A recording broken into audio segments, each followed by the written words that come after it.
All our opening keynote speakers in the last 8 editions have been very special. And our first speaker is a graduate from IIT Madras and IIM Calcutta. He went on to Wharton School at the University of Pennsylvania, spent over 19 years, that's his first job, spent over 19 years in the Hindustan Unilever Group, and took up very senior leadership positions in Philips, Nokia, and PepsiCo. And in all these companies, the work that he has done has actually become case studies in Harvard Business School and in ISB. Ladies and gentlemen, please give a big round of applause for Mr. Shiv Shivakumar, the Group Executive President, Corporate Strategy at Aditya Birla Group. Thank you so much for joining in, Shiv. Can you hear me at the back? Absolutely. Okay, fantastic. And thank you very much, Praxis, for inviting me here. Over the last few years, I think over the last 8 years, somewhere or the other they said, can you come and do a speech at Praxis? And I just couldn't make it. But this year, things worked out, and I'm really happy that I'm here. Why am I happy that I'm here? Because a number of you have actually built my credibility over many years of my career. There's Anant Rangaswamy, whom I've done lots of interviews with when he was in CNBC. There's Rishi, I can see, there's Karan, there's Rama, there's Sugandha, lots of people, okay, who are here. So thank you very much for your help to my career, and all the very best as you go ahead in your career, okay? That's one. Second, I have a contingent of Aditya Birla Group people here. I think they're between 7 and 10. I called all of them because in case you don't applaud at the end of my session, at least they will applaud me, okay? So that's why they're here. The topic I've chosen today is building trust in an untrusting world. The fact is that most people don't have enough trust. That's the fact, and I'll explain why. Trust is a very nebulous thing. Once gone, you can never get it back. And it takes years to build. It's not easy. It takes years to build. Okay, so trust is all about emotion. Trust is all about hope. Without trust, we'll be nothing as individuals and as society. Let me give you a simple example of trust and the way I saw it. Last year around Puja time, now it's Puja time next month, I was flying to Calcutta, and the flight was choppy. Okay, I'm an extremely nervous flyer, even though I'm taking 2-3 flights a day, 2-3 flights a week. The reason being my dad passed away in an air accident in 1993. After that, I'm extremely nervous. So when I'm flying, I check the weather pattern. I know everything there is to know about the plane, everything there is to know about the weather. So I was on this flight to Calcutta, and the flight was choppy. And most people were saying, oh my God, praying to God, all kinds of things. And there's this lady sitting across the aisle who was absolutely cool. And she was reading a book, peaceful. Nothing impacted her through all the turbulence. So at the end of the journey, when we got down, I looked at her and said, you're extremely cool. And the turbulence didn't seem to affect you. And she said, yeah, my husband's the pilot. We're going home for puja to Calcutta. That's trust, She knows fully well that her husband won't make a mistake. Okay? So, the way I'll cover this is, I'll talk about trust. I'll talk about trust at an individual level, what makes us trustworthy, equally what makes us trust somebody else at an individual level. Then I'll talk of trust at a brand level, and then I'll talk of trust at a company level. And then for you, as PR professionals, who are possibly the flag bearers of trust of all the companies that you represent, you possibly represent the ultimate trust quotient in this country. I'll talk about one slide as to what I believe you should be doing in the future based on what I see. That make sense? Okay, let's go. Number one, as I mentioned, trust is the essence of all relationships. Without trust, there's no relationship. Between you and the company you represent, between you and the boss, between you and the wife, between you and the kid, whatever it is.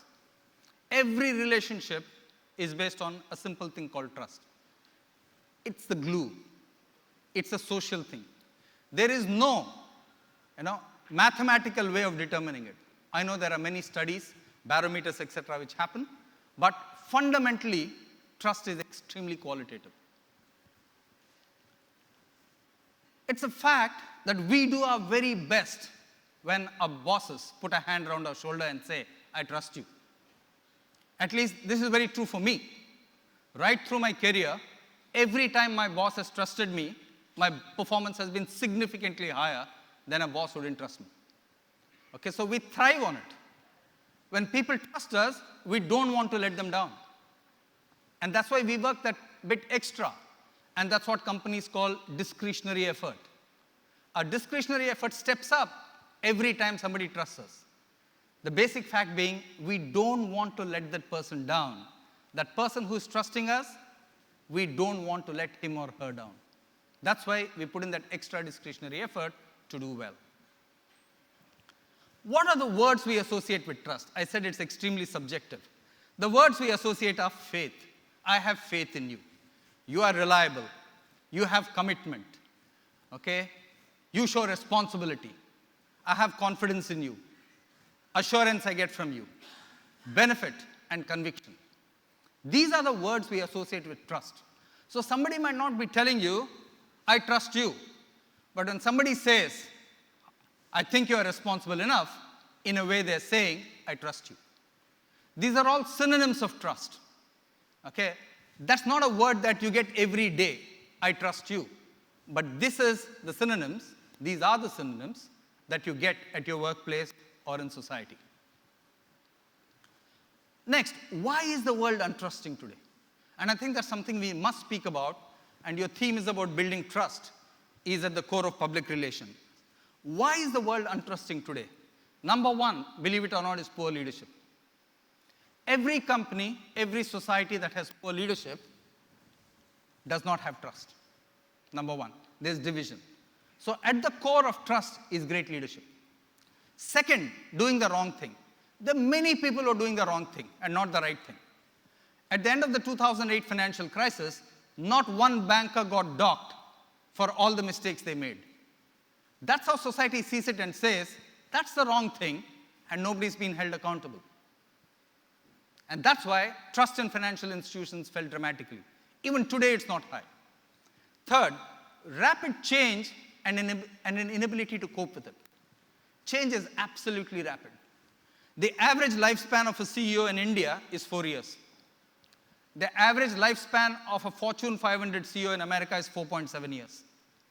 The average lifespan of a chief marketing officer in America is 18 months. When things are changing so quickly, you don't have any anchor to reach out and say, hey, that's my anchor, that's my emotional anchor or steady anchor.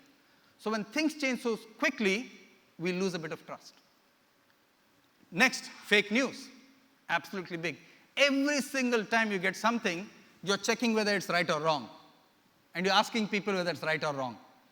Because you just cannot accept anything at face value today. Some of the best sites and some of the best journalists are prone to making mistakes and giving us fake news. Next, the greed pay inequality. The pay inequality between senior management and the average employee of the company has multiplied dramatically. Senior management salaries are 200 times the average salary of somebody in the middle. So that person is saying, why am I here? Why does this guy deserve 200 times more than me? And that's why that inequality dialogue is going across the world.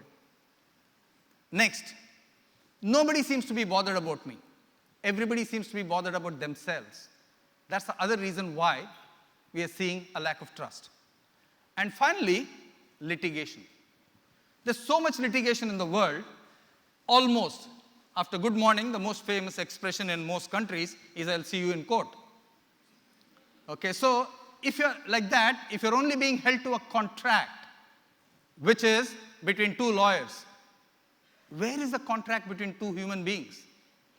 Where is the old concept of, this is my word, I give you my word, nothing will change?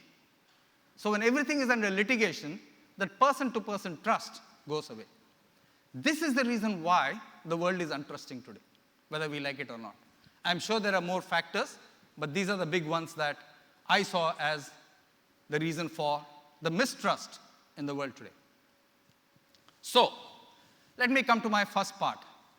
What does trust mean at an individual level? What does trust mean to you? What does trust mean to me? At its core, trust means the following. Trust means you won't hurt me when I'm vulnerable. That's all. At its simplest, that's what trust means. You will not hurt me when I'm vulnerable. Whether it's your boss, whether it's your company, whoever it is. You're saying, I'm vulnerable today, please don't hurt me. Because when we are vulnerable is when we need all the support in the world. And paradoxically, when we are vulnerable is the time we get no support in the world. That's the catch. So true trust happens when somebody is vulnerable and then you say, hey, I reach out, I'm here to support you, I'm here to ensure that you come through this well. We have lost the ability as individuals and as society to reach out to people in trouble. We just have lost that ability to help people. So trust is, you won't hurt me when I am vulnerable. Today, there are so many job losses in every industry. The biggest concern today for people is their job security. Every day on LinkedIn, I get at least 20 requests from CEOs and hired saying, Shiv, is there any role anywhere? At least 20, not one or two. Okay, so that's how vulnerable people are today. So very clearly, if they are writing to me, then somebody in their organization is not putting an arm around them to say, hey, you do well, perform well, you're fine. There's that zone which is gray. So this is one.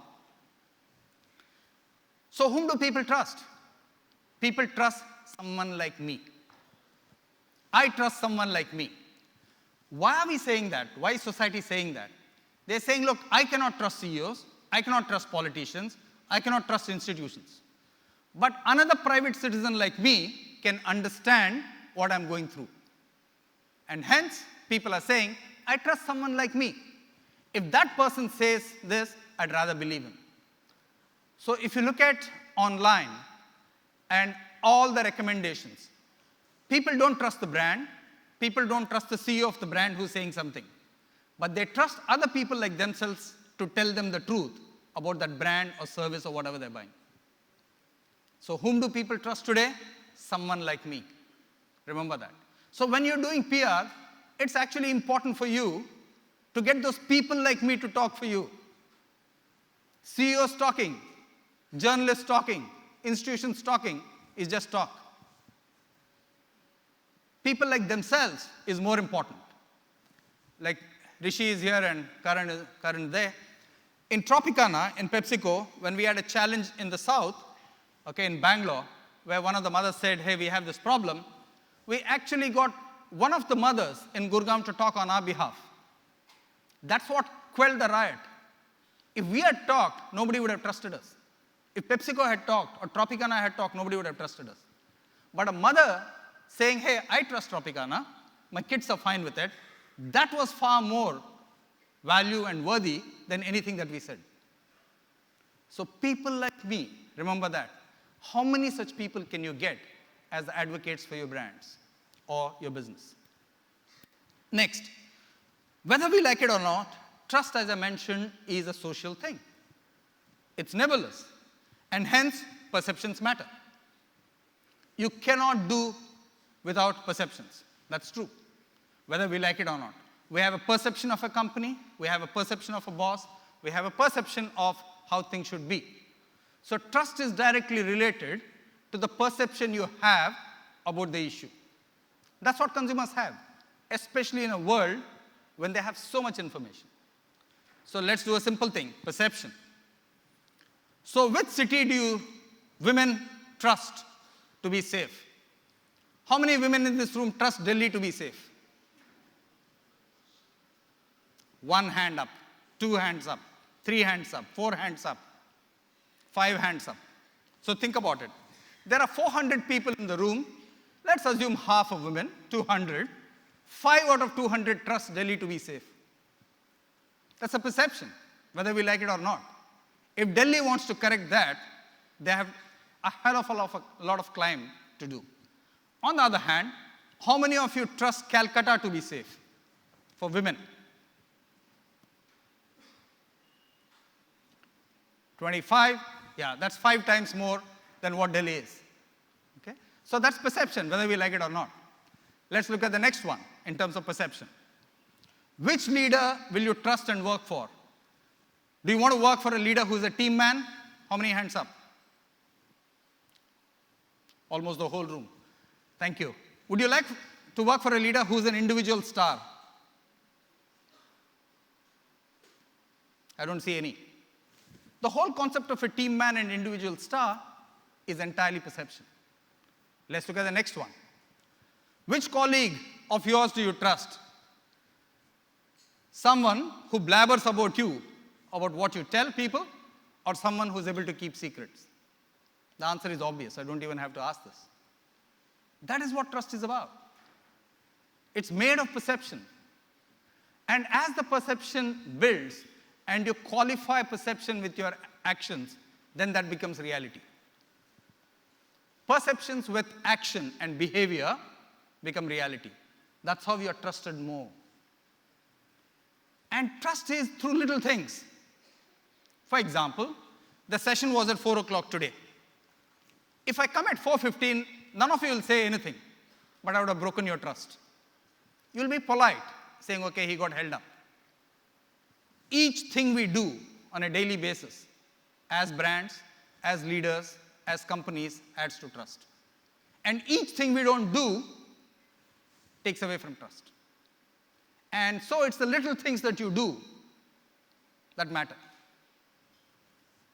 So, at work, I believe, having run companies half my life, you trust leader with what I call aim. Somebody who's authentic and not arrogant. Authentic means he's himself. He's not a fake. He's not putting on an act. That's what authenticity is. An authentic leader is somebody who is comfortable in his skin and is doing what he knows best. Second, we trust a leader who's an institution builder and not individualistic. And finally, we trust leaders who are motivational, who motivate us, who inspire us, and not malicious. That's the kind of leader we trust in organizations. Consumers are no different. They can see through you as much as you can see through yourself. At a brand level, what does trust mean at a brand level? Here's the funny news. According to one of the surveys, only 33% of consumers say they trust the brand they use. This I see, having been a brand guy most of my life, as both a problem and an opportunity. And incidentally, trust in brands is the lowest in India, believe it or not. Of all the countries surveyed, trust in brands is the lowest in India. That's a challenge for all of us. It's a challenge for me. It's a challenge for you. We are the people who have to build hope around our brands. If we don't do it, we don't put that, we'll get this back again and again. And this is a challenge that you and me need to step up to. Nokia, a company I joined, 2005-06. Okay, this was our brand journey. In 2004, we are number 71 on the trusted table. 2005, we went to 44. 6, we went to 4. And next 4 years, we're at 1. Here's an interesting thing. On August 14th, 2007, we were struck with what we call the battery crisis, BL5C. Nokia being Nokia, there were a bunch of batteries, about 10,000 batteries, which had bulged in one of the factories. 10,000 batteries out of 42 million batteries produced had bulged. Nokia being Nokia said, we must issue a product advisory saying, this is the problem. Now, please, whoever wants a replacement, we'll give you a replacement. So when they briefed us in Nokia India, me and Poonam Kaul, who was my head of comms, we said, look, I don't think we should tell consumers this. It's quite likely that, they won't even understand what a product advisory is. But Nokia being Nokia said, no, this is global. We're going to announce this. No country is out of this advisory. So we did that. We announced that at about 6 o'clock, I believe, on 14th of August, 2007. All hell broke loose. All hell broke loose. All the media said, there's a bomb in your pocket, don't trust Nokia, all kinds of nonsense. Every single thing you can think of. I landed from Singapore, and I was on the way to Finland. I called Poonam Kaul, my comms head, and said, hey, how's it? She said, come to the office now. It was at 11 o'clock. The whole management team was sitting there shell-shocked. On the way, I called 3 of my journalist friends and said, the moment I called them, they said, we know why you've called. And they said, Shiv, don't believe anyone is your friend. Whatever you say it again and again. Whatever it is, tell the truth. You have no friends right now in this situation. Then we handled it. We did a lot of good work over 48 days. We got Shah Rukh Khan after some time, etc. And that led to us becoming the most trusted brand. When we actually dug deep, people said, here's a brand which told the truth, but more important, it addressed it. That was my lesson. I was the guy who said, it's so small, don't bother to say it. But the way we handled it, the way the team handled it, is what led us to the trust over 4 years. And every time we let them down, people said, hey, I don't trust you, Nokia. At a company level, what does trust mean? At a company level, the most trusted institutions are NGOs. That's basically because people believe that NGOs have a purpose which is beyond companies. The company purpose is profit, but the NGO purpose is change in social attitudes and change in society. Here's something we can learn. In NGOs, people are volunteers, they're not employees. In companies, people are employees. You are an employee, I am an employee. We paid a salary. In NGOs, people are giving their time for free. That's why they're volunteers. So when people volunteer for a cause, they have higher trust in them. When people volunteer, or rather get employed with money at the cornerstone, people don't trust us so much. So in a way, society is telling us that there's an act of selflessness involved if you want my trust. So how many times are we selfless in our actions, in what we're doing? That's what will build a little more trust. Every time we act selfish with an economic motive in mind, it's unlikely that we'll get trust at a company level. So what are the ingredients of trust in a company? If somebody had to trust a company, what are the ingredients? Number 1, character of leaders. What are the character of the senior-most leadership team in that company? That's what people look at. If the character of the leaders is not good, as it is in many, many financial institutions across the world, where greed is the word which dominates, people will not trust us. Second, adherence to policies. If you have a policy, do you truly follow it, or is it variable? Are exceptions to policy truly the exception, or are they the general rule? That's something which all employees look at. Next, what are the rewards and how are they distributed? That's how people check that. Next, when anybody sees a promotion list, they're saying, is this a list of chamchas? Is this a list based on meritocracy? Is this a list based on people who work for the company first or the boss first? That's how people in mental model check the promotion list when somebody gets promoted. That leads to trust or no trust. How the company handles customers. Do you take that seriously? I know many people who get letters who don't bother to respond. I know many people who don't even pick phone calls. So if you're not picking phone calls, if you're not responding, why do you expect people to trust us? They will not. If our behavior is, don't talk to me, you're a pain, nobody will trust us. And finally, what improves trust in a company is inclusion. Diversity is one part, but inclusion is far more important. Do people feel included in a meeting? Do people feel included in strategy? Do people feel included in everything that the company does? This is what leads to trust in organizations. The same is true when you deal with journalists. The same is true when you deal with society and other influencers. They are seeing the trust in your company on this list. So, all of us, when we are logging onto the net, all of us sign the terms and conditions. Trust me, none of us read the terms and conditions. Wherever it is. We just click that box, terms and conditions, red tick, and then we move ahead. When we do that, whether it's iTunes, whatever it is, we are placing complete faith in that company to say, you will do the right thing by me. And many times when things go sour, the company says, you signed up to this. whoever you dealt with, this company for product or service, and you think, but I never expected this to go like this. But that's the truth. We never check because we trust the company to do the right thing. Amazon, every time you buy or whatever you do, these are the things that you get. You blindly tick it. You tick it because you trust the company to do the right thing. Companies challenged on trust today in the last 1 year. Facebook, for privacy. The way they're handling your data is something that has not got Facebook the most trust. And how does it manifest itself? In the most valuable brands list, Facebook is 9 at $43 billion. Its value dropped compared to the previous year by 6 or 7%. So you have a price to pay for losing trust. In their case, it might be $1.5 billion. Uber, a very different game.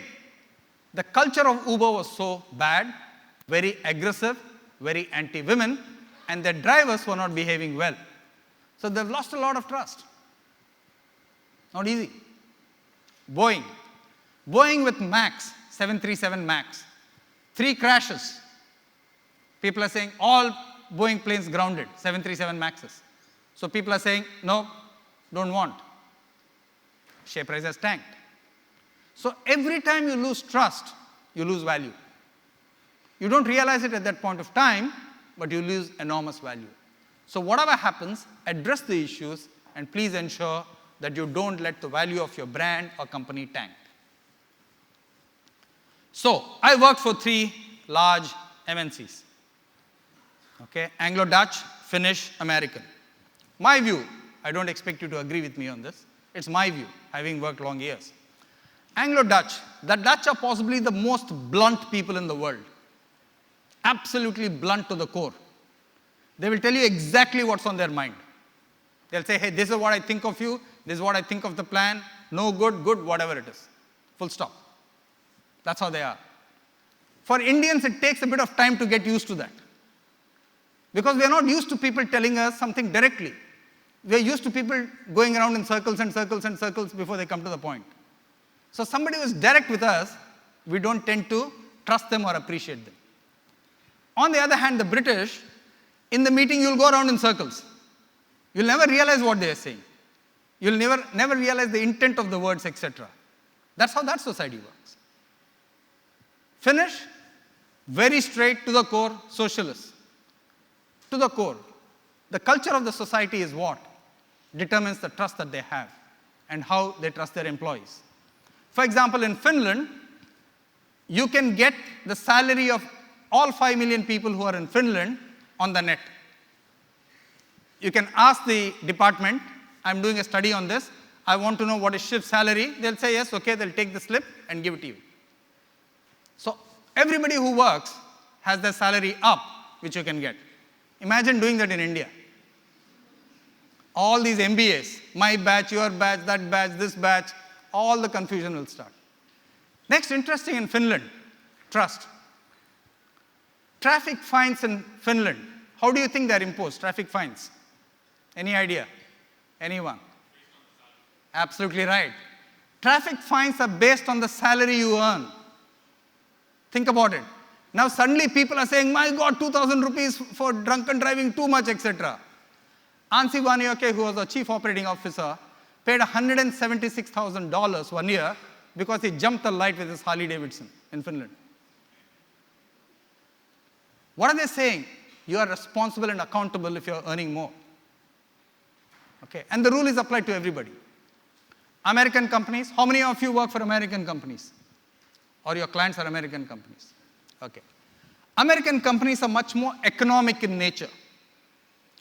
If there's a crisis, they adjust immediately. If things are good, they adjust immediately. So here's the American philosophy.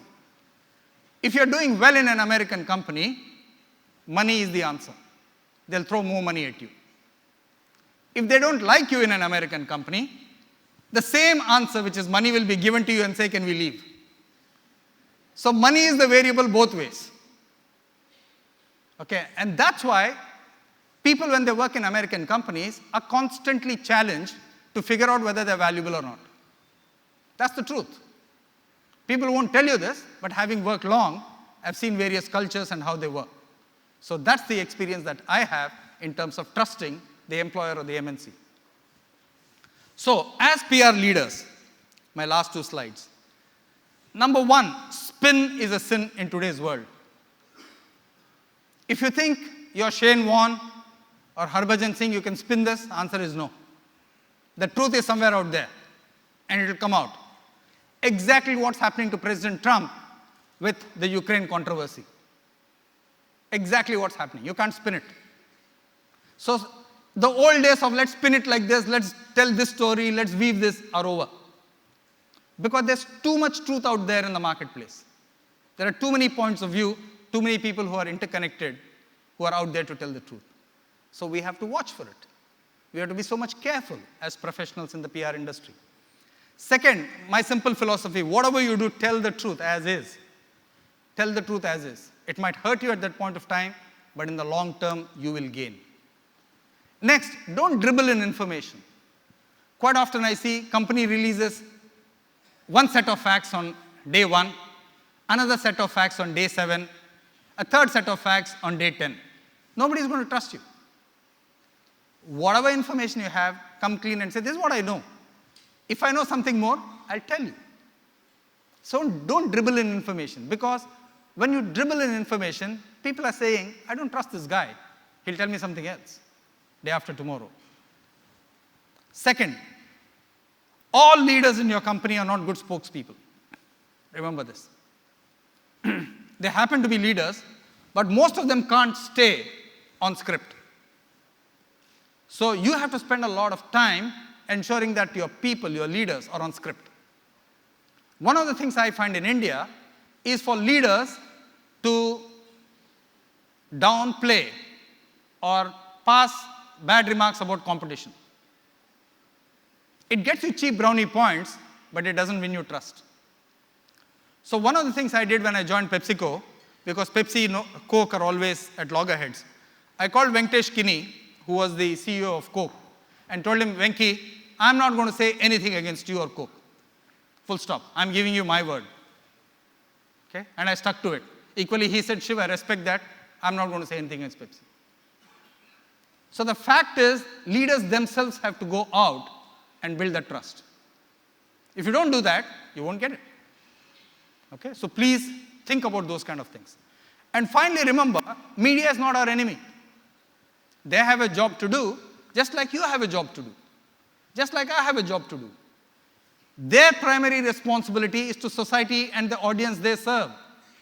Their responsibility is not to you and me. To say, hey, you know what? Why didn't TK Arun write this story? Why did somebody else write this story? There's no point in deriding it or, saying there's a catch to it. Every time there's a negative story, we always say competition is behind it. I don't know why. It's so easy that we blame competition. The fact is, the journalist has a job to do. If somebody went to Anant Rangaswamy, he has an absolute responsibility to tell his viewers what the truth is. He might be anybody's friend, but he owes it to his audience. So the media is not our enemy. Quite often, we see select media as the enemy of the trust-building process that we have started. In fact, I would say, if we respected the media for the role they play, I think they will trust us a lot more. There'll be good stories, there'll be challenging stories, there'll be bad stories. That's fine. As long as you keep that equation alive, that's what I would do. Okay? So, while I've said a lot about trust, Ronald Reagan said it best. He said, trust but verify. This is something I've believed in every day of my role as CEO. Trust people, because without trust, we won't be great leaders or human beings. We have to trust people. But always verify. Check for yourself whether the trust you have given someone is truly deserving, is truly worth it. The more you recognize that it's deserving and worth it, give more trust. And if it's not so deserving, etc., pull back. One of the most difficult jobs for a CEO is whom does he trust? Very difficult. If there are 2,000 people in the organization and 15 people reporting to you, The biggest challenge for a CEO is, whom do I trust to tell me the truth? Most people want to tell CEOs what they think the CEO wants to hear. So you have to trust. You can't say, people won't tell me the truth, so I won't trust anybody. That's not an equation, unfortunately, because that's the role we play. So the great Ronald Reagan, trust but verify. So, in summary, at the end of 35 minutes, trust is the social glue. Trust is the basis of all relationships. When we have good trust, society is good. When we have good trust, management team is good. When we have good trust, company is good. When we have good trust, brand is great. Remember that. Today, unfortunately, we live in an untrusting world, thanks to fake news, thanks to poor leadership, thanks to people putting themselves ahead of anything else. True selflessness gathers you a lot more trust. NGOs are the most trusted in that respect. I've talked to you about what trust means to an individual.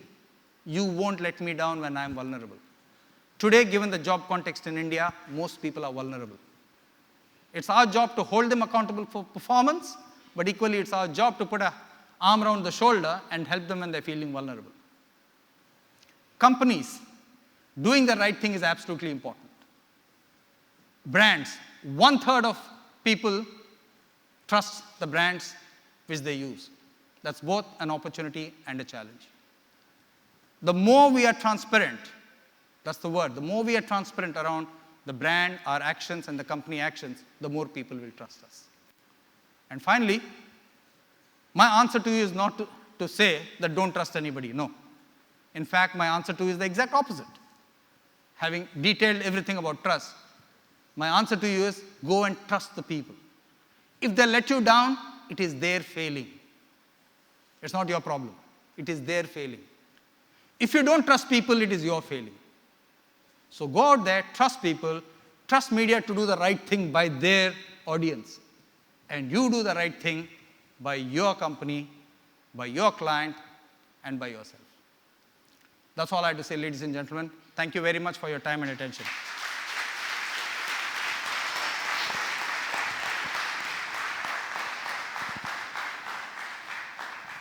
Shiv, if I can request you to just stay up on stage. Not only did you come to the event ahead of time, but you also finished it bang on time as well. Yeah. So appreciate it. So we can take 2 questions. We have the SCORE students with the microphones, so if you want to just raise your hand. So while they're warming up, Shiv, I want to ask you this. You spoke about how you called up the Coke head, Venki, and told him that I will not talk bad about Coke, and he reciprocated. But what if there was a global mandate from the brand saying that one of our marketing strategies is to go really hard on our competition? Then what would you do? Very good question, and thank you for asking that. The thing I've always told people, and even in Hindustan Lever, Sugandha is here, she'll tell you, when you take on competition and media writes about it, you're essentially, suppose you're my competitor, I'm talking to you through media. A phone call is a much cheaper way of doing that. We fight in the consumer's mind. We don't fight with each other. That's right. If you win with the consumer, you'll win. You don't need to fight with you to win, okay? That's so right. remember that. All these full-page ads, Colgate is bad, Pepsodent is good. I can't understand why we do that. Any questions? Sorry. Can we have the microphone here, Neha, to the front table?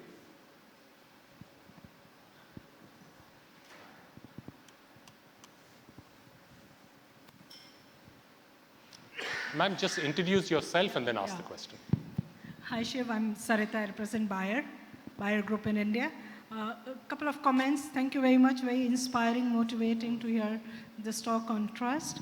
My comment comes from the fact that you said about vulnerability and CEOs supporting colleagues when they are most vulnerable. And you spoke about they support, why don't they should support when things are going well. What about supporting when things are not going well? Because that's when you're most vulnerable, right? And the other part about let the customer speak for you. Won't that be looked as that you're paying the customer to talk for you? I just need your perspectives on that. Yeah, sure. So number one, you're absolutely right. People need support when they're most vulnerable. And you can make out, all of you have been in meetings. When somebody is not on his or her game, they don't contribute in a meeting. All of you know that. So every time in the meetings I ran, somebody would not contribute, I would ask them, I'd call them out at the end of the meeting and say, hey, what happened? What's on your mind? Tell me. Let's talk about it. If it's something personal you don't want to share, that's acceptable. But if it's something to do with your colleagues, etc., then let me know if there's any way I can help.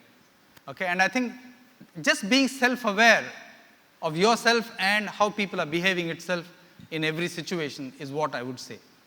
Next, in terms of customers, whether you like it or not, customers will write about you. Whether you like it or not. Today's world is that. I think what you need to aim for is to ensure that you're constantly doing right to get more customer positive reviews. That's all you need to do. But equally, when a customer does not give you a good review, one of the things I have found useful is reach out to the customer and find out what happened. Let me give an example. So somebody in Chennai wrote to us or called the office in PepsiCo and said, hey, you know what? My son drank this product. He got an upset stomach. Nobody bothered to reply to him. Nobody bothered. So then, after about a week, he said he found out my email ID from somebody and said, Shiv, this is what happened with your team. The guy didn't bother to even reply, even though it's about my son. So I called him and said, hey, what happened? He said, Shiv, I'm not looking for free products. I'm looking for somebody to listen to me. And more important, please address the quality problem or the process and tell me what you've changed. I don't want a free packet of anything. He said, okay. And then we addressed it. We wrote back to him saying, this is what we've done. He was quite happy with it. Okay, so that's what you need to do. Many times you have to just hear the customer. He also wants to do business with you. Customers are not enemies. And quite often, somebody who makes a negative comment against us, our first instinctive reaction is to shrivel up and do a us versus them. If you actually reach out, I think you'll gain a lot more. That's what I have found. Fantastic. Thank you so much, Shiv. Unfortunately, we have run out of time. But thank you so much, Shiv. Really appreciate it. Thank you. Thank you.